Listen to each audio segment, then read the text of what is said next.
This is SSPTV News, brought to you by Samsung Productions and the Hazleton Standard Speaker. It's a big weekend in West Hazleton. We'll get you ready for the Holy Name of Jesus Parish Picnic next. It's the Friday Eve edition of SSPTV News. Thank you for watching. I'm Ken Carroll with a reminder to watch us in stunning HD on Service Electric Cablevision Channel 513. Now on to our headlines from SSPTV and the Hazleton Standard Speaker. Lehigh Valley Hospital in Hazleton received 2 awards today from the American Heart Association. For the 9th consecutive year, it was presented with the Get With the Guidelines Heart Failure Gold Plus Quality Achievement Award for its diagnoses and treatment of heart failure patients. The hospital also received the Stroke Gold Plus Achievement Award that recognizes the hospital's commitment to stroke treatment.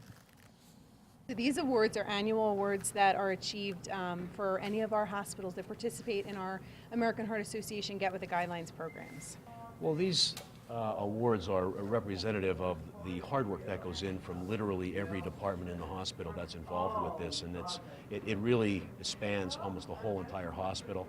We've been at this for numerous years, and I think this shows the ongoing commitment of all the departments in the hospital. I think I made up the word diagnosis. Congratulations to Lehigh Valley Hospital in Hazleton nonetheless.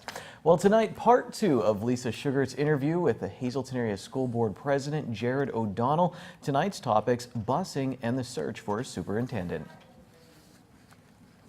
Kinks worked out now that kids will get the proper bus cards for the start of the school year and that things will run smoothly?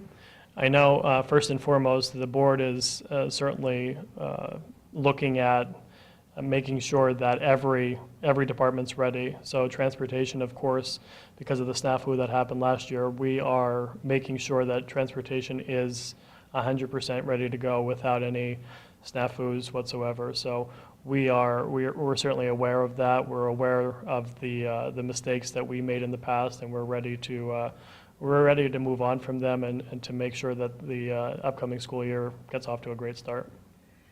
Dealing with all of this and then throw in the mix the fact that you're going to need a new superintendent of schools. So where are we at now that Dr. Butler announced that he is leaving to take a position with Saucon Valley School District? So we did recently advertise for a new superintendent, so that went out statewide to the masses to hire somebody in that regard. And we're going to do everything that we possibly can to get somebody in there as quickly as possible. Being that this is such a busy time in the district, we really need somebody to take the lead and to make sure that the district is off to a great start. It's such a critical time, though, in our district, so we really will start the process of finding somebody as soon as possible. In the meantime, will there be like an interim or an acting super? We've talked about that. We feel for the time being that we're still stabilized with the staff that we have. We're really running on a skeleton crew, though, in our central office. So we really have to make sure Dr. Butler is still on board with everything. So until we tell him that he can leave, we have a 90-day kind of grace period that we have Dr. Butler held for. So we still have time with Dr. Butler, so he's still continuing in his capacity. But like I said, priority is going to be finding somebody as soon as possible. Thanks, Lisa. The first day of classes for students in the Hazleton Area School District is Monday, August 28th. The Freeland Event Center is up for sale. However, the building's owner tells our media partner, the Standard Speaker, that all events booked at the facility will be honored. Jim Barron bought the building from the Scranton Diocese 5 years ago. The building has hosted a variety of events, including weddings, fundraisers, and dart tournaments. He plans to have language in the sales agreement that the new owner would also honor any upcoming events. Tomorrow's the day. Delicious local produce will be for sale each and every Friday starting tomorrow through September 1st. It's the Downtown Hazleton Farmers Market tomorrow from 10 a.m. until 2 p.m. at the corner of Broad and Laurel Streets. Stop by for some delicious locally grown goodies from a variety of local vendors. It's one of the most popular church picnics in the area. SSPTV News intern Christy DiGiandomenico has our preview. Who doesn't love good homemade food and entertainment? Luckily for you, the Holy Name of Jesus Parish is having its annual picnic on the grounds of the Transfiguration Church in West Hazleton this Friday, Saturday, and Sunday. Jerry Grink, who is chairman of the picnic, also set up live entertainment. The first band that we have is called Jumpstart. They're, I guess, a 70s and 80s group. It's a three-piece group, but they're very good. We heard them by means of a little CD that they sent us. And we also have a country band on Saturday night called Big Country. A lot of people seem to be country fans anymore, and they like to follow the country bands, and they come to our picnic and support us, quite a bit. And then on Sunday we have a DJ, Richie Green. He does a real nice job for us. He'll be here from 1 until 5 o'clock on Sunday. Besides the entertainment, there will be games, tricky trays, bingo, and much more. Known for its ethnic heritage, the church carries on the tradition of homemade food. People may enjoy it at the picnic or for takeout. We carry on that tradition of Polish foods. The chlubki, the pierogi, the halushki. I think they've cooked 14,000 pierogis for this event.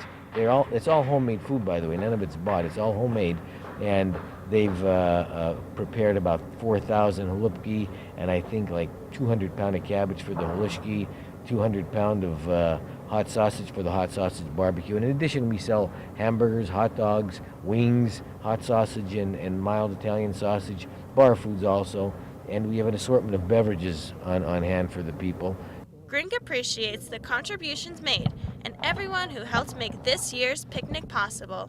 While this weekend's picnic will help maintain the church, another project continues as they renovate the former Transfiguration Elementary School into a community center for our area.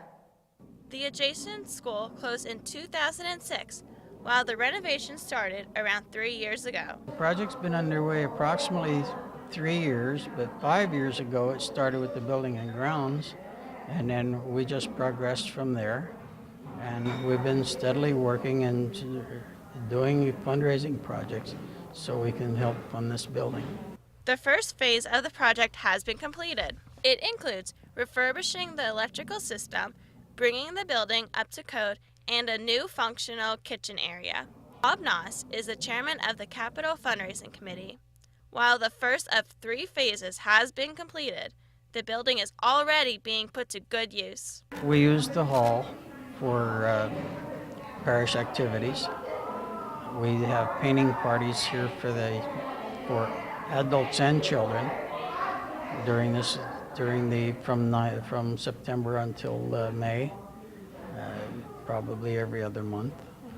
And what we're doing is we need to raise enough money to complete the second phase of the project, which is the handicapped accessible bathrooms, the wheelchair lift coming into the hall, and the handicapped accessible ramp from the Penn parking lot to the front door of the building. The committee has raised $750,000 so far, with a goal of $1.2 million. The ultimate goal is to make their parish accessible and available to the community and the parishioners. Renovating the parish is very important to Noss. To preserve the architecture of the building, it's very important. The front of the building is cut sandstone. You could not replace the construction in this building at today's prices. And it is a beautiful building, and it needs to be preserved and to be utilized by the parish in the future. You can still make donations to help support the campaign. And don't forget to support the picnic this weekend. The fun kicks off Friday night from 5:30 to 10:30 p.m., Saturday from 5 to 10 p.m., and Sunday from noon to 5 p.m. Reporting from West Hazleton for SSPTV News, this is Christy DiGiandomenico. Thank you, Christy. You know it goes great with halupki and halushki, a side of pizza. And each Thursday, you have a chance to win a box of 12 slices of Frankies cold pizza with their signature sauce and cheese blend, baked fresh with no preservatives. Call 570-459-9813, extension 104. Leave your name and number. The winner will be drawn at random. Frankies Express will soon be returning their cold pizza door-to-door service. Well, there's no SSPTV newscast over the weekend, but that doesn't mean we can't hang out. Download the new Samsung Productions app to take all your favorite local shows with you on the go. Plus, you can use our app for special deals like golf packages and much more. So download our free SSPTV app today. We are going to take a break, and when we come back, it's our local history segment, and this week we'll talk about the former St. Joseph's Hospital in Hazleton. In sports, we check out this year's Pine Street Powerball soccer tournament that raised money for a local mural. This is SSP TV News, your place for 24 hours of your hometown news and information.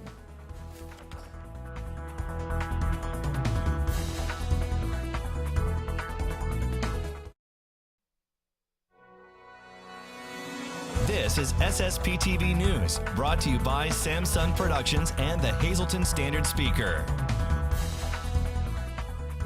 Charles McElwee is back with us in our studios today. He is a member of the Board of Directors for the Greater Hazleton Historical Society and Museum, always talking about important landmarks in our area. Today you want to focus on the former St. Joseph's Hospital on Route 309 in Hazleton.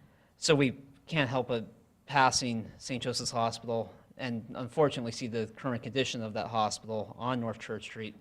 And that building dates back to really the early 1940s. The Bernardine Sisters, an order of nuns based in Reading, they were looking to open the hospital. And the pastor of Transfiguration Church in West Hazleton at the time brought them to Hazleton, and they ended up selecting Hazleton as the site for this hospital.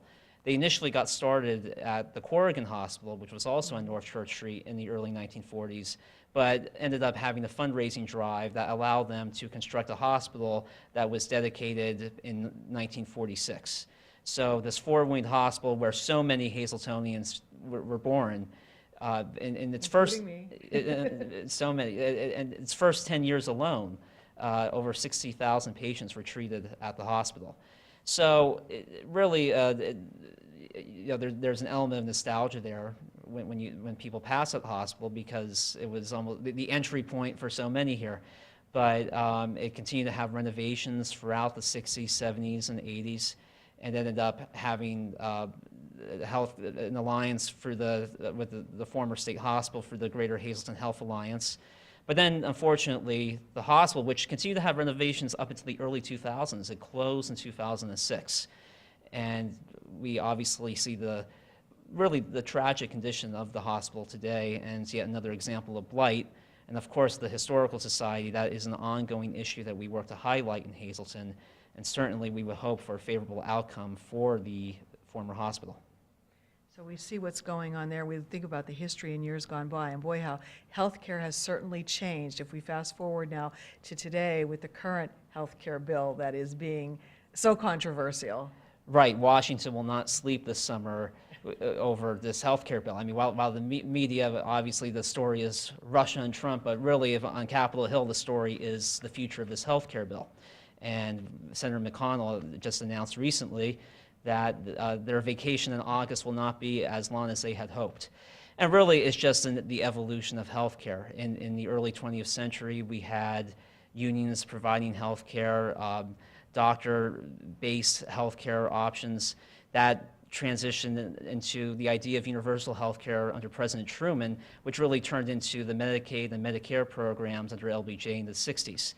And the debate over the healthcare bill today is really the Republicans face a real challenge, because in 2010, there wasn't an expectation among voters for universal health care. And culturally, it seems that Americans have transitioned and evolved on that issue, and that expectation is now there. And so many of the states, like Kentucky, parts of Appalachia, which elected Donald Trump as president, benefited from the Medicaid expansion which occurred under Obamacare. The Republicans face two options. One is, do they keep the health care bill as is and reform it, or do they eliminate?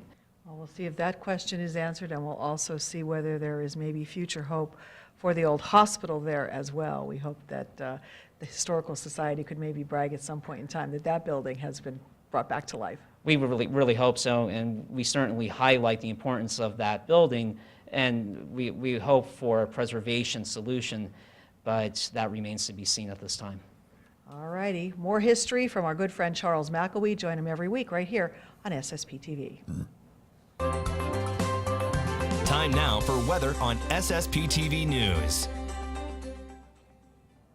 There's a severe thunderstorm watch for our area until 9 p.m. tonight from the National Weather Service, and a hazardous weather outlook for tomorrow as well, as we could see more severe thunderstorms. Here's our complete forecast from the National Weather Service. Tonight, showers likely and a possible thunderstorm. Our low will be 67 degrees. New rainfall amounts between 1/4 and 1/2 of an inch possible. For Friday, 80% chance of showers and again a possible thunderstorm. And again, some of the storms could produce heavy rainfall. Our high will be 76 degrees. At night, we drop down to a 60% chance of showers, mostly cloudy with a low of 61 degrees, maybe a thunderstorm. Saturday, only a 20% chance of showers, partly sunny with a high near 78. Saturday night, partly cloudy, low of 61. Sunday looks pleasant, mostly sunny with a high of 79. At night, partly cloudy, low of 64 degrees. Monday, 40% chance of showers and thunderstorms, partly sunny with a high of 80 degrees. And then Monday night, 30% chance of showers, mostly cloudy, low of 64 degrees. Tonight's weather is brought to you by Valley High Food Drive-In, the area's oldest ice cream and fast food restaurant. Open daily 11 a.m. to 10 p.m. and Sundays and holidays 1 p.m. to 10 p.m. Stop by for our ice cream and yogurt, now featuring fat-free, no sugar-added soft frozen yogurt with flavors like vanilla, strawberry, and strawberries and cream. We also have burgers, hot dogs, fries, and much more. That's Valley High, Route 93 in West Hazleton, and like us on Facebook. Are you a winner? Check the green screen. Your midday winning lottery numbers for Thursday: wild number 5, pick 2, 24, pick 3, 612, pick 4 numbers 0673, and your pick 5 numbers 95321. We play some Pine Street Powerball in the city of Hazleton when we come back on SSPTV News.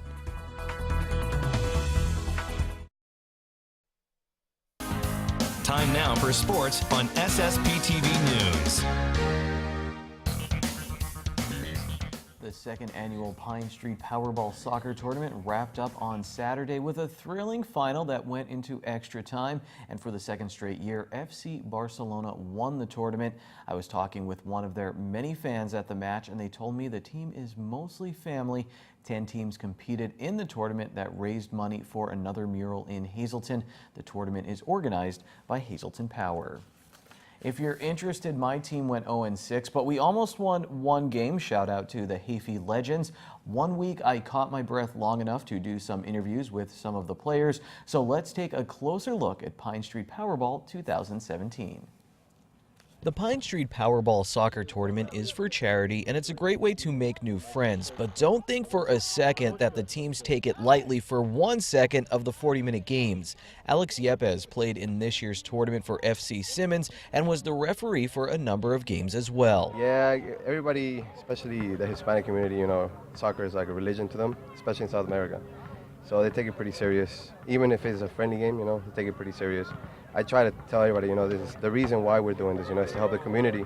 So after I talk to them, they understand and they calm down after a while. But yeah, they take it pretty serious. Yepes moved to the United States from Ecuador when he was 11 years old. His dad played professionally in South America, and Yepes says he's been playing the game since he was in diapers. Why do you love the sport, and what makes it so special for you? What do you love about it? I mean, the passion. You grow up watching it, you experience it, it's in your blood. That thrill of scoring a goal is like nothing I've ever experienced, you know, it's just everything about it, yeah. Have you scored a goal here in the yeah, league? Okay, scored, yeah, 1 or 2. The tournament brings together a lot of different ages and cultural backgrounds. Kevin Sosa is the captain of a team called FC Porto. The actual FC Porto team plays in Portugal and has a number of Mexican players on the roster. That's why Sosa and his teammates chose the name, because many of them are Mexican. Do you have the same experience, like, to meet people from all over? Yeah, I know a whole bunch of players from everywhere. We got like a Jamaican in our team. We got some Russian kid too. We got a different, you know, we mix it up. It's not only Mexicans. Have you noticed different styles from maybe the different players from different regions, or is it like all kind of, we play in America now and it's whatever? Nah, everybody got their own style, you know. What's a Mexican style of soccer?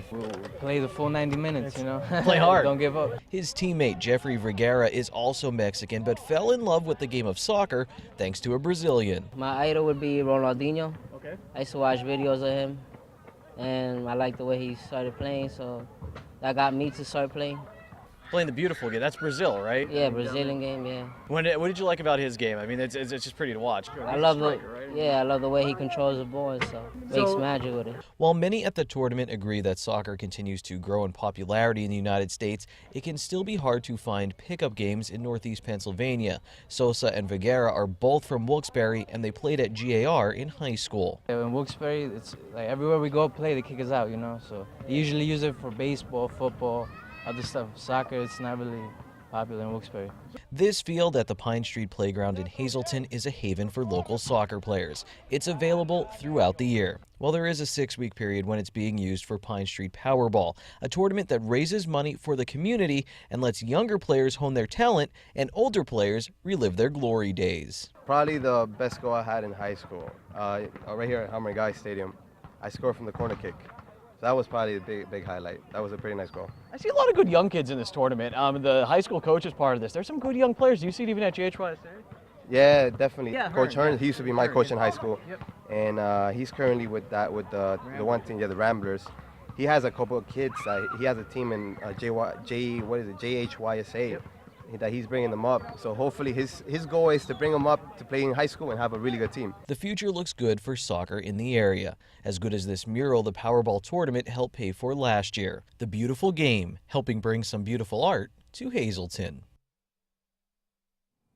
I met so many cool people in the tournament this year, and so many of them scored goals against me. Good times. A big thank you to sponsors Hazleton Eye Specialists, Electric Frog Designs, and Simmons Bedding Company. All right, let's go to tonight's social report. Good evening, everyone. Here's today's Talk of the Town. FunFest is now accepting vendors and parade registrations. Applicants must provide a complete description of items being sold, and first-time participants must supply at least one photo of their products. For complete details, go to funfestpa.org or call Mary Malone at 570-455-1509. The Miller Keystone Blood Drive will be held on Wednesday, July 19th from noon to 5 p.m. at the Lehigh Valley Hospital in Hazleton on the first floor lobby conference room. Please register online or call 570-501-4249. The Majestic Theater in Pottsville will be hosting a Barbra Streisand tribute artist on Friday, July 14th at 7 p.m. Tickets are $15. For more information, contact the Majestic Theater. And that's today's Talk of the Town. SSPTV News would like to send our sincere condolences to the family and friends of these recently departed. Daniel F. Lavrenick, Sugarloaf Township. Mass will be August 2nd at 10 a.m. in the St. John Bosco Roman Catholic Church in Sugarloaf Township. The Harmon Funeral Home is assisting the family. Anita L. Learn McCartney, Jim Thorpe. Services are private under the direction of the Philip J. Jeffries Funeral Home. Attention pay-per-view subscribers, if you see your name now on SSPTV News, you'll have 13 minutes to call in and win a free movie from Service Electric Cablevision. Today's winner is Christine Burke of St. Clair. Call now at 570-455-7267, extension 104 for your free movie. John Eric Polai is back from Las Vegas, where he was hanging out with some UFC athletes. He'll tell us all about it next week. I'll talk to you more tomorrow about local news stuff, I guess. See you then. Take it easy, everyone. At ssptv.com and follow us on Facebook and Twitter.